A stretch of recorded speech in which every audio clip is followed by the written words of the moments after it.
తెలంగాణ రాష్ట్ర ప్రభుత్వంచే ఉపాధ్యాయ అర్హత పరీక్షకు టీశాట్ వారి సౌజన్యంతో నిర్వహించబడుతున్న శిక్షణా కార్యక్రమానికి మీకు అందరికీ స్వాగతం. ఈ శిక్షణా కార్యక్రమంలో భాగంగా గణిత శాస్త్రానికి సంబంధించి పేపర్ 2లో 30 మార్కులకు ప్రశ్నలు ఉంటాయి. వీటిలో 24 మార్కులు విషయాలకు సంబంధించి ఉంటే బోధనాధ్యాయేతర పద్ధతుల మీద 6 మార్కులకు ప్రశ్నలు ఇవ్వడం జరుగుతుంది. అంటే కంటెంట్కు 24 మార్కులు మరియు పెడగాజీకి 6 మార్కులు. అయితే ఈ కంటెంట్లో భాగంగా ప్రధానంగా మనము 8 విషయాలను గమనించవచ్చు. అందులో క్షేత్రగణితము లేదా మెన్సురేషన్ అనేది ఒకటి. దీని మీద సాధారణంగా మనకి 24 మార్కులలో 4 నుంచి 5 మార్కులు వచ్చేటువంటి అవకాశం ఉంది. ఈ క్షేత్రగణితంలో ప్రధానంగా మనం చూసుకున్నట్లయితే ద్విమితీయ ఆకారాలు మరియు త్రిమితీయ ఆకారాలు అంటే 2 డైమెన్షనల్ ఫిగర్స్ మరియు 3 డైమెన్షనల్ ఫిగర్స్ ఉంటాయి. వీటి యొక్క చుట్టుకొలతలు వైశాల్యాలు అంటే ద్విమితీయ ఆకారాలకి చుట్టుకొలతలు వైశాల్యాలను గురించి, అదేవిధంగా త్రిమితీయ ఆకారాలను తీసుకున్నప్పుడు వాటి యొక్క వైశాల్యాల్ని మరియు ఘనపరిమాణాల మీద మనకి లెక్కలు ఇవ్వడం జరుగుతుంది.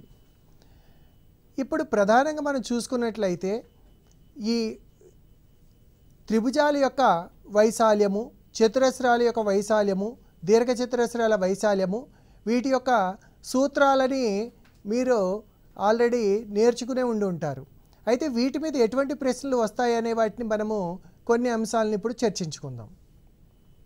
ఉదాహరణకి చూడండి, ఒక త్రిభుజము యొక్క భూమి 12 సెంటీమీటర్లు మరియు దాని ఎత్తు 6 సెంటీమీటర్లు.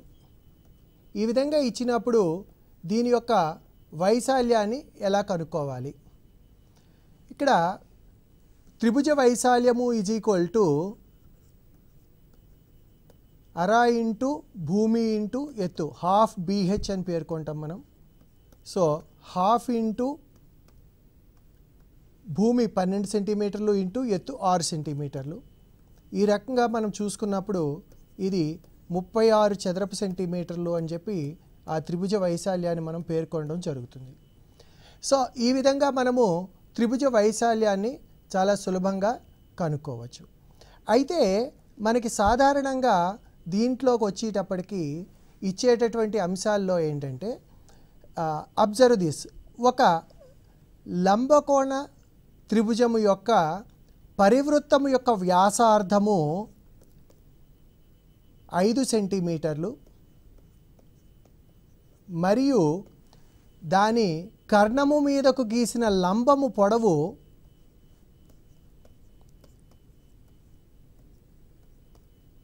4 సెంటీమీటర్లు అయినట్లయితే ఆ లంబకోణ త్రిభుజం యొక్క వైశాల్యము కనుక్కోండి అని ఇవ్వడం జరుగుతుంది. ఇక్కడ త్రిభుజాల్లోకి వచ్చినప్పటికీ ఈ circumcircle, if you observe, circumcircle means it is the circle passing through the vertices of a triangle. అంటే ఒక త్రిభుజము యొక్క శీర్షాల గుండా పోయే వృత్తాన్ని పరివృత్తం అంటాం. ఈ పరివృత్తం అనేది మనము పరిశీలించినట్లయితే ఒక లంబకోణ త్రిభుజాన్ని తీసుకున్నప్పుడు దీని యొక్క పరివృత్త కేంద్రం అనేది కర్ణము యొక్క మధ్య బిందువు అవుతుంది.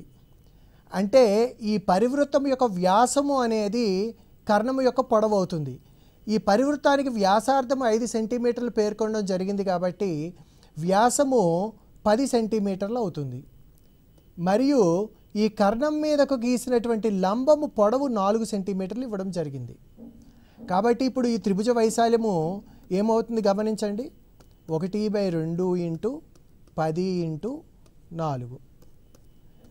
ఇక్కడ మనకి 20 చదరపు సెంటీమీటర్లు అనేటటువంటిది దీని యొక్క వైశాల్యంగా మనము పేర్కొనవచ్చు. అదేవిధంగా మనం చూసుకున్నట్లయితే చతురస్రాల్లో ఒక చతురస్రం యొక్క వైశాల్యం ఎలా కనుక్కోవాలో మనకి తెలుసును. ఒక చతురస్రాన్ని తీసుకున్నప్పుడు ఈ చతురస్రం యొక్క భుజము పొడవు 7 సెంటీమీటర్లు. అయితే ఇక్కడ మనము ఈ రకంగా వేరొక చతురస్రానికి గీయడం జరిగింది. దీని యొక్క కొలతలు ఇది 3 సెంటీమీటర్లు, ఇది 4 సెంటీమీటర్లు. అయితే ఈ లోపల ఉన్నటువంటి షేడ్ చేయబడినటువంటి చతురస్రం యొక్క వైశాల్యము ఎంత అంటే ఇక్కడ మనం గమనించుకున్నట్లయితే ఈ బయట ఉన్నటువంటి చతురస్రానికి మొత్తం భుజం పొడవు 7 సెంటీమీటర్లు కాబట్టి ఇక్కడ ఇవన్నీ కూడా 4 లంబకోణ త్రిభుజాలు ఏర్పడతాయి.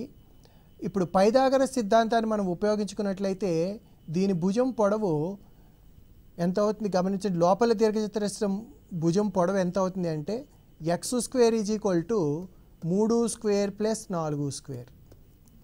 అయితే ఇక్కడ జాగ్రత్తగా గమనించండి, 3² అంటే 9 + 4² అంటే 16, అంటే దీని విలువ 25 అవుతుంది.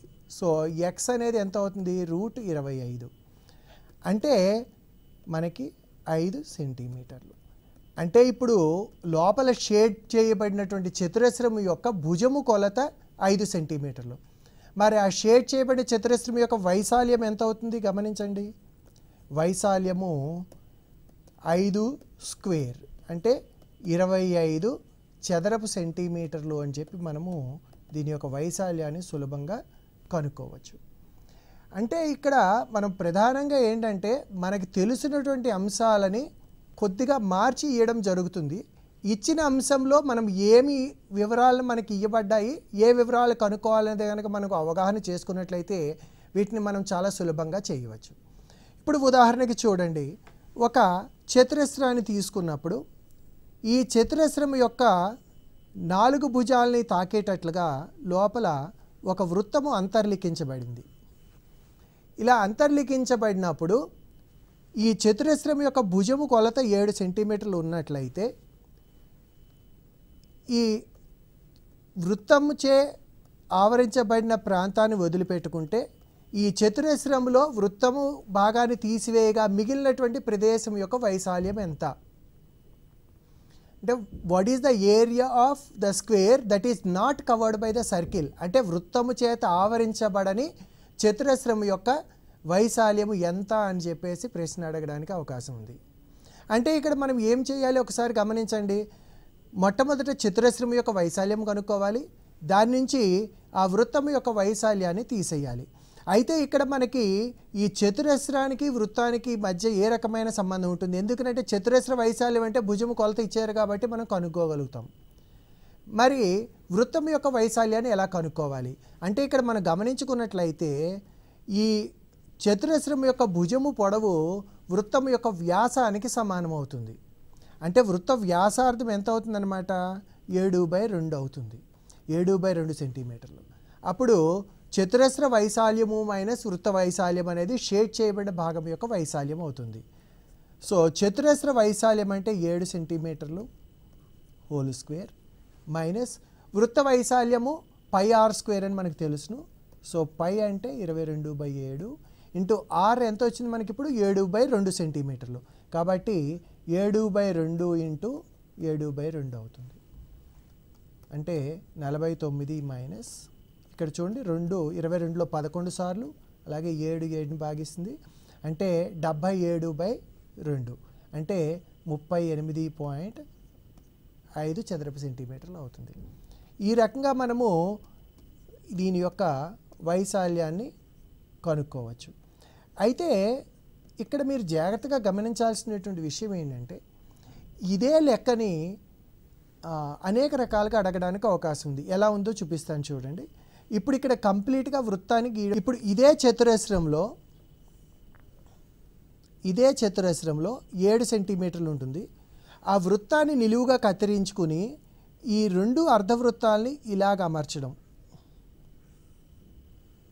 ఇలాగ అమర్చి దీని యొక్క వైశాల్యాన్ని కనుక్కోమని అడగచ్చు. చూడండి, find the area of the shaded region. Here we can observe that these are 2 semicircles and these 2 semicircles together will form 1 circle. అంటే ఈ 2 అర్ధవృత్తాలని కనుక మనం ఒకదానితో ఒకటి చేర్చినట్లయితే అది ఒక వృత్తాన్ని ఏర్పరుస్తుంది. అంటే ఇందాక మనం చెప్పుకున్నటువంటి లెక్క ఇది సేమ్ ఒకటే అన్నమాట. అంటే ఈ 2 అర్ధవృత్తాలని కనుక మనము సరిగ్గా అమర్చుకున్నట్లయితే వృత్తం అవుతుంది. అంటే చతురస్ర వైశాల్యం మైనస్ వృత్త వైశాల్యమే అవుతుంది. అదేవిధంగా ఇదే లెక్కని ఈ రకంగా కూడా అడగచ్చు. చూడండి, దీన్ని 7 సెంటీమీటర్లు తీసుకుని ఒక వృత్తాన్ని 4 సమాన భాగాలు చేసామనుకోండి, అంటే ఈ రకంగా వస్తాయి. ఈ 4 భాగాల్ని మనము ఇక్కడ అమర్చుకున్నప్పుడు ఇక్కడ గమనించండి ఏం జరుగుతుందో. ఈ రకంగా మనకి ఆకారం వస్తుంది. ఈ మధ్యలో ఉండేటువంటి భాగం దీని యొక్క వైశాల్యం ఎంత అని ఈ రకంగా అడిగినప్పుడు కూడా మనకి ఇదే వస్తుంది. లేదా ఇదే లెక్కని 4 వృత్తాలు ఒకదాన్ని ఒకటి తాకేటట్టుగా ఉన్నాయి, పరస్పరం బయట వైపుకి ఉన్నప్పుడు ఈ 4 వృత్తాల మధ్య భాగంలో ఉండేటువంటి ప్రదేశం యొక్క వైశాల్యం ఎంత అని కూడా అడగచ్చు. ఇలా అడిగినా కూడా మీరు గమనించండి, ఈ 4 భాగాల్ని మనము కలుపుతూ గీసుకున్నట్లయితే మళ్ళీ మనకి సేమ్ ఈ రకంగా ఒక చతురస్రం వస్తుంది. ఈ 4 భాగాలు కలుపుకుంటే మనకు ఒక వృత్తాన్ని ఏర్పరుస్తాయి. అంటే అప్పుడు కూడా చతురస్ర వైశాల్యము మైనస్ వృత్త వైశాల్యము అనేటటువంటి వీటిలో ఉండేటువంటి భావన. ఇక్కడ మీరు గమనించినట్లయితే మనం ఉపయోగించేటువంటి భావన ఒకటే, కానీ ఇదే సమస్యని రకరకాలుగా ఇవ్వడం జరుగుతోంది. దీన్ని కనుక మనం అవగాహన చేసుకున్నట్లయితే ఇటువంటి సమస్యలను మనం చాలా సులభంగా చేయగలుగుతాం. ఇంకా సమలంబ చతుర్భుజం లేదా ట్రెపీజియాన్ని తీసుకున్నట్లయితే ఒక ట్రెపీజియం యొక్క వైశాల్యానికి ఎలా కనుక్కుంటామో మనకు తెలుసును. ఈ రకంగా ఒక సమలంబ చతుర్భుజాన్ని తీసుకున్నప్పుడు దీంట్లో సమాంతర చతుర్భుజాల పొడవులు a+b a-b అని ఇవ్వడం జరిగింది. అదేవిధంగా ఈ సమాంతర భుజాల మధ్య దూరము b యూనిట్లు. అయితే దీని యొక్క వైశాల్యం ఎంత అన్నాడు. అయితే మనం సాధారణంగా ఎలా కనుక్కుంటాము, ఎప్పుడైనా సరే ఒక ట్రెపీజియం ఇచ్చినప్పుడు ఏరియా ఆఫ్ ఏ ట్రెపీజియం అంటే సమలంబ చతుర్భుజ వైశాల్యం ఈజ్ ఈక్వల్ టు 1/2 ఇంటూ సమాంతర భుజాల పొడవుల మొత్తము ఇంటూ వాటి మధ్య దూరము. అంటే ఇక్కడ ఏమవుతుంది చూడండి, వైశాల్యం అనేది 1/2 ఇంటూ సమాంతర భుజాల పొడవుల మొత్తం అంటే a+b ప్లస్ a-b ఇంటూ వాటి మధ్య దూరం b అవుతుంది. ఇక్కడ జాగ్రత్తగా గమనించండి ఏం జరుగుతుందో. ఇక్కడ ఈ +b - b 0 అవుతుంది. So 1/2 into a+a 2a into b. ఇక్కడ 2 క్యాన్సిల్ అయితే ab చదరపు యూనిట్లు అవుతుంది. ఈ రకంగా మనము ఈ సమలంబ చతుర్భుజం లేదా ట్రెపీజియం యొక్క వైశాల్యాన్ని కనుక్కోవచ్చు. అయితే ఇక్కడ జాగ్రత్తగా గమనించండి, ఇదే ట్రెపీజియం మీద మనకి ఒక త్రిభుజము యొక్క మధ్యగత రేఖ అంటే తెలుసు. ఒక త్రిభుజం యొక్క మధ్యగత రేఖ అంటే ఏంటనమాట, ఒక త్రిభుజంలో ఏదైనా బిందువుని దాని ఎదురుగుండా ఉండేటువంటి భుజం యొక్క మధ్య బిందువు కలిపేటువంటి రేఖని మధ్యగత రేఖ అంటాం. మరి అదే ఒక ట్రెపీజియం తీసుకున్నప్పుడు ట్రెపీజియంలో మధ్యగత రేఖ ఏదవుతుంది? ఒక సమస్యలో ఈ రకంగా ఇవ్వడం జరిగింది. ఒక ట్రెపీజియంలో మధ్యగత రేఖ పొడవు అంటే the length of a median అంటాం. The length of a median of a trapezium is 28 centimetre and the distance between parallel sides అంటే సమాంతర భుజాల మధ్య దూరం వచ్చి 7 సెంటీమీటర్లు. అయితే ఈ ట్రెపీజియం యొక్క వైశాల్యం కనుక్కోండి అని ఇవ్వడం జరుగుతుంది. మరి దీన్ని ఎలా కనుక్కోవాలి? మనకి సాధారణంగా సమలంబ చతుర్భుజం యొక్క వైశాల్యం అనగానే ఏమనుకుంటాం మనం, 1/2 ఇంటూ a+b ఇంటూ h. ఇది మనం ఉపయోగించుకునేటువంటి సూత్రం. అయితే ఇక్కడ కొంచెము జామెట్రీ యొక్క భావనలు అవసరమవుతాయి. ఒక ట్రెపీజియంకి వచ్చినప్పటికీ మీడియన్ అంటే మధ్యగత రేఖ అంటే ఈ సమాంతరంగా లేనటువంటి భుజాల యొక్క మధ్య బిందువులను కలిపేటటువంటి రేఖని మధ్యగత రేఖ అంటాం మనం. అయితే ఈ మధ్యగత రేఖ అనేది ఎలా ఉంటుందంటే ఇది a ఇది b అయినట్లయితే కనుక దీని యొక్క పొడవు a+b/2 అవుతుంది. అంటే ఇప్పుడు ఇక్కడ ఏమవుతుందన్నమాట, ఈ సూత్రంలో a+b/2 అనేటటువంటిది మధ్యగత రేఖ యొక్క పొడవు అవుతుంది. అదేవిధంగా వాటి మధ్య దూరము h అవుతుంది. సో ఇక్కడ వాడు ఇచ్చినటువంటిది ఏమవుతుందన్నమాట 28 ఇంటూ 7 అంటే ఈ రెండు గుణించుకున్నట్లయితే 196 చదరపు సెంటీమీటర్లు అనేటటువంటిది దీని యొక్క వైశాల్యం అవుతుంది. ఈ విధంగా మనము ఈ జ్యామితీయ భావనల సహాయంతో ఇటువంటి సమస్యల్ని మనం చాలా సులభంగా చేయవచ్చు. ఇప్పుడు మరొక సమస్యను చూద్దాం. ఒక దీర్ఘచతురస్రము పొడవు వెడల్పులు 5 సెంటీమీటర్లు 3 సెంటీమీటర్లు. ఇలా ఉన్నటువంటి దీర్ఘచతురస్రంలో 15 వృత్తాలు ఒకదాన్నొకటి స్పర్శించుకునేటట్టుగా గీయబడ్డాయి. ఈ రకంగా ఎన్ని వృత్తాలు గీశారు? 15 వృత్తాలు గీశారు. గీస్తే ఈ మొత్తము ఈ దీర్ఘచతురస్రాకార కాగితంలో వృత్తాలని మినహాయించితే మిగిలినటువంటి భాగం యొక్క వైశాల్యం ఎంత? అంటే ఇప్పుడు ఇటువంటిది చేయడానికి మొట్టమొదట మనకి తెలియాల్సింది ఏంటి అంటే, ఒక వృత్తం యొక్క వ్యాసార్థం తెలిసినట్లయితే అప్పుడు 15 వృత్తాల యొక్క వైశాల్యాలను కనుక్కుని దాన్ని దీర్ఘచతురస్ర వైశాల్యం నుంచి తీసేయాలి. సరే, దీర్ఘచతురస్ర వైశాల్యం = 5 × 3 15 చదరపు సెంటీమీటర్లు అనేది మనకు తెలుసు. మరి ఈ వృత్తం యొక్క వ్యాసార్థం ఎంత అవుతుంది? ఇక్కడ 15 వృత్తాలు ఉన్నాయి అంటే ఇక్కడ గమనించినట్లయితే ఇక్కడ వరుసలో 5 వృత్తాలు వస్తాయి. అంటే ఒక్కొక్క వృత్తం యొక్క వ్యాసము 1 సెంటీమీటర్ అవుతుంది. అంటే దీని యొక్క వ్యాసార్థం ఎంత అవుతుందన్నమాట? 1/2 సెంటీమీటర్లు అవుతుంది. ఇప్పుడు దీన్ని ఉపయోగించుకుని మనము దీని యొక్క వైశాల్యాన్ని కనుక్కోవచ్చు. ఇప్పుడు ఒక వృత్తానికి వ్యాసార్థము 1.2 సెంటీమీటర్లు కాబట్టి ఒక వృత్తం యొక్క వైశాల్యం ఎంత అవుతుంది చూడండి. పై అంటే 3.14 ఇంటూ r² అంటే 1/2 ఇంటూ 1/2 పై r² అంటే 3.14/4. ఇక్కడ గమనించినట్లయితే 4 7 4 28 34 8 4 32 20 ఈ రకంగా ఒక వృత్తం యొక్క వైశాల్యం వస్తుంది. ఇలాంటి వృత్తాలు ఇప్పుడు మనకి ఎన్ని ఉన్నాయి? 15 వృత్తాలు ఇవ్వబడ్డాయి. అంటే 0.785 ఇంటూ 15. అయితే ఇక్కడ మనం గుణించనక్కర్లేకుండా సులభమైన పద్ధతి ఏంటి అంటే 15 వృత్తాలు కావాలి కాబట్టి మొదట 10తో చేయండి. అంటే 7.85 అవుతుంది. తర్వాత 5 వృత్తాలు కంటే దీంట్లో సగము కాబట్టి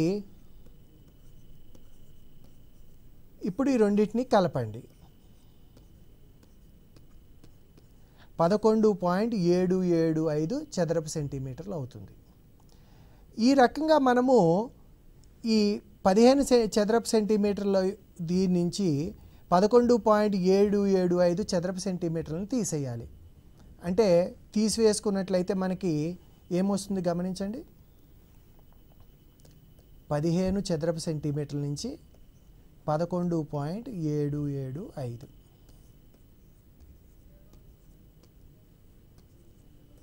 ఈ రకంగా మనము ఆ దీర్ఘచతురస్రాకార కాగితం మీద 15 వృత్తాలని కత్తిరించగా మిగిలినటువంటి కాగితం యొక్క వైశాల్యాన్ని మనము కనుగొనవచ్చు. ఇక్కడ వీటన్నింటిలో ఉపయోగించేటువంటి భావనలను కనుక మనం అర్థం చేసుకున్నట్లయితే చాలా సులభంగా ఇటువంటి లెక్కలను మనం చేయగలుగుతాం. అదే ఇంకా మనం చూసినట్లయితే ఇందాక ఒక వృత్తం అనేది చతురస్రం లోపలికి అంతర్లిఖించబడి ఉంది. అదే ఒకవేళ బయట వైపుకి ఉన్నట్లయితే అప్పుడు ఈ చతురస్రానికి వృత్తానికి మధ్య ఉండేటువంటి సంబంధం ఏంటి? ఇలా ఉన్నప్పుడు ఈ చతురస్రం యొక్క భుజము కొలత 5 సెంటీమీటర్లని ఇచ్చాడు అనుకుందాం. ఇచ్చినప్పుడు మరి ఈ చతురస్రముచే ఆవరించబడని వృత్తం యొక్క వైశాల్యం ఎంత? ఇలాగిచ్చినప్పుడు ఇక్కడ మళ్ళీ మనకి వృత్తం యొక్క వ్యాసార్థం కావాలి. ఇందాకే ఏంటంటే అంతర్లిఖించబడినప్పుడు చతురస్రం యొక్క భుజము వృత్తం యొక్క వ్యాసం అవుతుందని చెప్పుకున్నాం. ఇలా ఉన్నప్పుడు ఈ చతురస్ర భుజము కొలత వృత్తం యొక్క వ్యాసానికి సమానం అవుతుందని చెప్పుకున్నాం. మరి ఇక్కడ వ్యాసము ఏమవుతుందంటే ఈ చతురస్రం యొక్క కర్ణానికి సమానం అవుతుంది. Diagonal of square is equal to diameter of circle. అంటే ఈ చతురస్రం యొక్క కర్ణము వృత్తం యొక్క వ్యాసానికి సమానం అవుతుంది. చతురస్రం యొక్క భుజము 5 సెంటీమీటర్లు కాబట్టి కర్ణము 5√2 అవుతుంది. ఇది వ్యాసం అవుతుంది. వ్యాసార్థము అంటే ఇందులో సగము, అంటే ఆర్ విలువ ఎంత అవుతుందన్నమాట, 5√2/2. సో ఈ రకంగా మనము వృత్తం యొక్క వైశాల్యం కనుక్కొని, అంటే ఇప్పుడు ఏం చేయాలన్నమాట, వృత్త వైశాల్యము మైనస్ చతురస్ర వైశాల్యము. వృత్త వైశాల్యం ఎంత అవుతుంది ఇప్పుడు, π × 5√2/2 హోల్ స్క్వేర్ మైనస్ 5². ఈ రకంగా మనము ఈ షేడ్ చేయబడిన ప్రదేశం యొక్క వైశాల్యాన్ని కనుక్కోవచ్చు. ఇక్కడ మనం గమనించినట్లయితే 5² అనేది కామన్ తీసుకోవచ్చు. కామన్ తీసుకున్నట్లయితే π అంటే 3.14 తీసుకోవచ్చు. √2 హోల్ స్క్వేర్ 2/2² 4 అవుతుంది, మైనస్ 5². ఇక్కడ 2ని ఇక్కడ తీసుకున్నట్లయితే, సో 5² కనుక మనం కామన్ తీసుకున్నట్లయితే 1.57 మైనస్ 1 అంటే 0.57. అంటే ఈ రెండు గుణించుకున్నట్లయితే ఇన్ని చదరపు సెంటీమీటర్లు అనేటువంటిది మనకి వైశాల్యం వస్తుంది. ఈ రకంగా మనము ఈ సమతల పటాల యొక్క వైశాల్యాలు. అయితే వీటిలో ఇంకా ఏంటంటే సాధారణంగా మనకి చుట్టుకొలతని కనుక పెంచినట్లయితే ఆ చుట్టుకొలతలో పెరుగుదల మూలంగా వైశాల్యంలో పెరుగుదల ఎంత వస్తుంది, ఇటువంటి ప్రశ్నలు కూడా వచ్చేటటువంటి అవకాశం ఉంది. ఇప్పుడు అదేవిధంగా మనము ఇక్కడ గమనించండి, ఒక చతురస్రం యొక్క భుజము కొలతని 50% పెంచితే దాని చుట్టుకొలతలో పెరుగుదల ఎంత శాతం ఉంటుంది, చుట్టుకొలతలో పెరుగుదల శాతం ఎంత?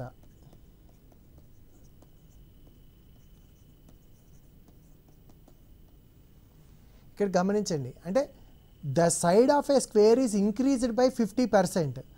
అంటే ఇక్కడ ఏం చేస్తున్నాం అనమాట, ఇందులో సగము దీని యొక్క ఇలా పెంచుతున్నాం. పెంచినప్పుడు ఇలాగ మనకు ఒక చతురస్రం ఏర్పడుతుంది. దీని యొక్క పెరుగుదల శాతం అడుగుతున్నాం. ఈ భుజం మనకి తెలియదు కాబట్టి దీన్ని సమ్ ఎక్స్ అని కానీ ఏ అని కానీ తీసుకోవచ్చు. అప్పుడు మొట్టమొదటి దీని ఉండే చుట్టుకొలత 4a అవుతుంది. ఇది మొదటి సందర్భంలో, అంటే దీనికి ఇప్పుడు భుజము కొలత 50% పెరిగింది. అంటే ఇప్పుడు కొత్తగా వచ్చేటువంటి దాని యొక్క భుజము కొలత ఎంత అవుతుంది, 50% అంటే ఇది పెరుగుదల కాబట్టి 50/100 × a అంటే a/2 అవుతుంది. అంటే ఈ కొత్తగా ఏర్పడి ఇది a, ఇది a/2 కాబట్టి ఇది మొత్తము a + a/2 అంటే 3a/2 అవుతుంది.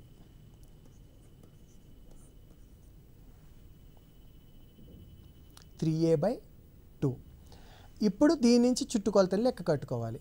సో చుట్టుకొలత ఎంత అవుతుంది చూడండి, ఇప్పుడు 4 × 3a/2 అంటే 6a అవుతుంది. ఇప్పుడు పెరుగుదల ఎంత అంటే 6a - 4a అంటే 2a అవుతుంది. అంటే చుట్టుకొలత కూడా 50% పెరిగింది అని చెప్పి మనం గమనించవచ్చు. అయితే ఇక్కడ ఏంటంటే మనకి భుజము పొడవునిచ్చి చుట్టుకొలతలో పెరుగుదల శాతం కనుక్కున్నాం కాబట్టి 50% వచ్చింది. మరి ఒకవేళ చుట్టుకొలతలో పెరుగుదల శాతం 50% అయితే మనకి ఏ రకంగా మారుతుంది అనేది చెప్పుకుంటాం. ఇప్పటిదాకా మనము ద్విమితీయ ఆకారాలకు చూసాం కదా, మరి ఇప్పుడు త్రిమితీయ ఆకారాలని పరిశీలిద్దాం. ఒక సమఘనాన్ని తీసుకున్నప్పుడు ఈ సమఘనము లోపల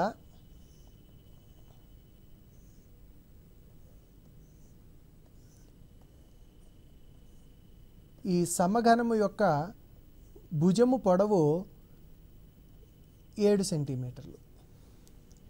దీని నుండి మనము the largest possible cone is cutout. అంటే దీని నుంచి ఏం చేస్తున్నామంటే మనము కత్తిరించగలిగే అతిపెద్ద శంకుని కోనుని కట్ చేసి బయటికి తీసేయాలి. తీసిన తర్వాత మిగిలినటువంటి భాగం యొక్క ఘనపరిమాణం ఎంత? The side of a cube or the edge of a cube is 7 centimetre.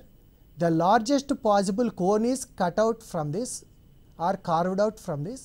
Then what is the resultant volume of the solid.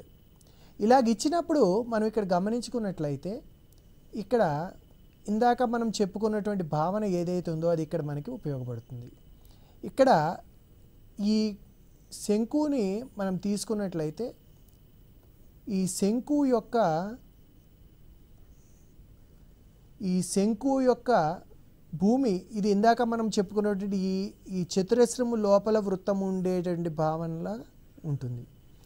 ఇక్కడ దీని యొక్క భుజము 7 సెంటీమీటర్లు. ఇందాక మనం దీన్ని చెప్పుకున్నాం కదా, కాబట్టి ఇప్పుడు దీని యొక్క వ్యాసార్థం ఎంత అవుతుంది? 7/2 అవుతుంది.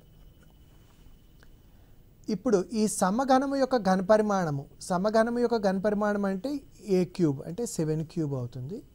మైనస్ ఇందులోంచి ఇప్పుడు ఈ శంకు యొక్క ఘనపరిమాణాన్ని తీసేయాలి. శంకు యొక్క ఘనపరిమాణం అంటే 1/3 పై r². r అంటే 7/2 ఇంటూ 7/2. మరి హెచ్ ఎంత అవుతుంది ఇక్కడ గమనించండి. ఇది హెచ్ అవుతుంది. అంటే ఈ సమఘనము యొక్క భుజము కొలత ఏదైతే ఉందో అది దీని యొక్క ఎత్తు అవుతుంది.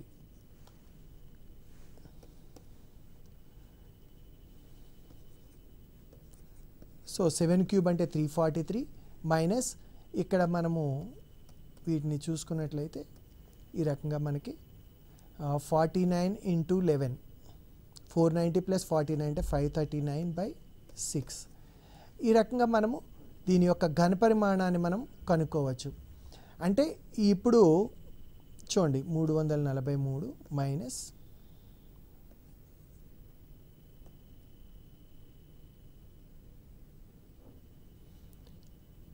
539ని 6 తోటి 8 6 48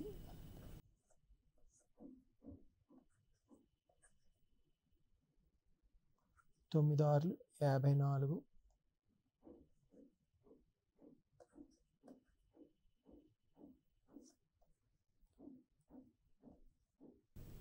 6 48 అంటే సుమారుగా 89.8. అంటే ఇక్కడ మనము 90 100 అంటే ఇక్కడ 343.00లోంచి 89.8ని తీసేయాలి.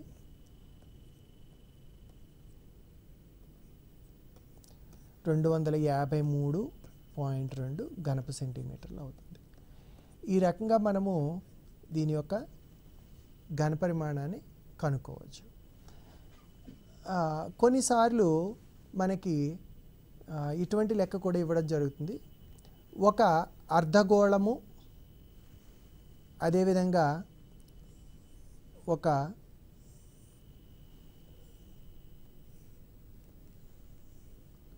శంకువు స్తూపము ఈ మూడు కూడా ఒకే భూమి మరియు ఒకే ఎత్తుల మధ్యలో ఉన్నాయి. అయితే వీటి యొక్క ఘనపరిమాణాల నిష్పత్తి అని చెప్పి అడగడం జరుగుతుంది. ఇప్పుడు ఇక్కడ మనం చూసుకున్నట్లయితే దీని యొక్క వ్యాసార్థం r, ఎత్తు r అవుతుంది. కాబట్టి ఈ శంకువుకి కూడా ఎత్తు r అవుతుంది, వ్యాసార్థం r అవుతుంది. స్తూపాన్ని కూడా అదే విధంగా తీసుకోవాలి. అప్పుడు మొట్టమొదట దీని యొక్క ఘనపరిమాణము 2/3 పై r³. శంకువుకి 1/3 పై r² ఇంటూ హెచ్. హెచ్ అంటే r అవుతుంది కాబట్టి r³ అవుతుంది. అదేవిధంగా స్తూపానికి పై r² హెచ్. హెచ్ కూడా ఆరే కాబట్టి పై r³ అవుతుంది. అంటే ఇక్కడ πr³ అనేటువంటి దాన్ని మనము తీసుకున్నట్లయితే 2/3 నిష్పత్తి 1/3 నిష్పత్తి 1. అంటే మొత్తం అంతటిని కూడా 3తో గుణించుకున్నట్లయితే 2 నిష్పత్తి 1 నిష్పత్తి 3 అవుతుంది. ఈ విధంగా వాటి యొక్క ఘనపరిమాణాల నిష్పత్తిని మనం చాలా సులభంగా కనుక్కోవచ్చు. ఇప్పుడు మరొక సమస్యను చూడండి. ఒక దీర్ఘఘనమునకు పొడవు, వెడల్పు, ఎత్తు వాటిని వరుసగా LBH అని అనుకున్నట్లయితే వాటి యొక్క కొలతల మొత్తము 12. అదేవిధంగా వాటి యొక్క వర్గాల మొత్తము 50 అయినట్లయితే ఆ దీర్ఘఘనము యొక్క సంపూర్ణతల వైశాల్యం టోటల్ సర్ఫేస్ ఏరియా ఎంత అని చెప్పి ఇవ్వడం జరుగుతుంది. ఇక్కడ ఇది ఆల్జీబ్రా తోటి అనుసంధానమై ఉంటుంది. దీన్ని మనం ఏ రకంగా చేస్తాం అన్నమాట. మనకి TSA = 2 × LB + BH + LH అవుతుంది. ఇక్కడ దీన్ని మనము L + B + H whole square minus of L² + B² + H². So ఇక్కడ ఏమవుతుందంటే 12² అంటే 144 మైనస్ 50. ఈ రకంగా మనము దీన్ని కనుక్కోవడం జరుగుతుంది. సో ప్రధానంగా మనము ఈ క్షేత్రగణితాన్ని తీసుకున్నట్లయితే క్షేత్రగణితంలో ఈ వైశాల్యాలు, చుట్టుకొలతలు, ఈ సమలంబ చతుర్భుజము, చతురస్రము, వృత్తము వీటికి సంబంధించిన వైశాల్యాలు, చుట్టుకొలతలు, అదేవిధంగా దీర్ఘఘనము, సమఘనము వీటి యొక్క పక్కతల వైశాల్యం, వక్రతల వైశాల్యం, సంపూర్ణతల వైశాల్యము, ఘనపరిమాణము వీటికి సంబంధించినటువంటి ప్రశ్నలు సాధారణంగా రావడం జరుగుతుంది. వీటిని చాలా సులభంగా మీరు అధ్యయనం చేయవచ్చు. వీటిని మీరు బాగా సాధన చేసి మంచి మార్కులు తెచ్చుకుంటారని ఆశిస్తున్నాను. మరి యొక్క విషయం మీద మరలా మనం చర్చించుకుందాం. అంతవరకు సెలవు. నమస్కారం.